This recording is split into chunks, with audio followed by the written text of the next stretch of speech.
Doctor Shrikant Shinde यांचं कर्तृत्व काय आहे ते त्यांनी त्यांना दाखवून दिलेलं आहे। या वयामध्ये आज राष्ट्रीय स्तरावरती श्रीकांत शिंदे यांचं नेतृत्व प्रसिद्ध होत आहे।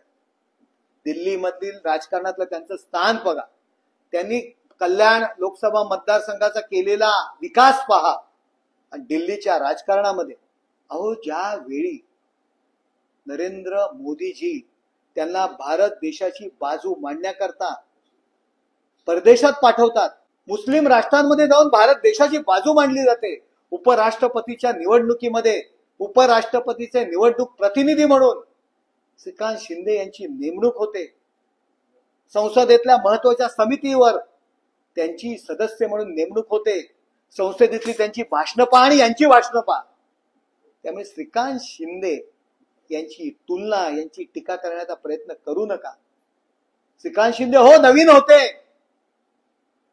होते, परंतु नवीन असताना अरे आपण एकनाथ शिंदे साहेबांकडे ज्यावेळी आनंद परांजपेंनी राजीनामा दिला त्या उद्धव ठाकरे यांनी सांगितलं श्रीकांतला उभं करा, दुसरा कोण निवडून येऊ शकत नाही।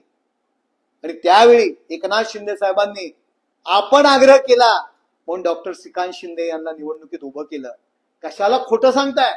आणि श्रीकांत शिंदे यांची योग्यता आणि पात्रता त्यांनी स्वतःच्या कामावर, स्वतःच्या बुद्धीवर आणि या महाराष्ट्रामध्ये जी शिवसेनेची वाढ होते त्याच्यामध्ये श्रीकांत शिंदे यांचा असलेला वाटा यांनी तुम्हाला दाखवून दिलेला आहे। कशाला जळता त्या मुलावरती, कशाला जळता त्या तरुणावरती? त्याच्यासारखं काम करा आणि मग त्यांच्यावर टीका करा।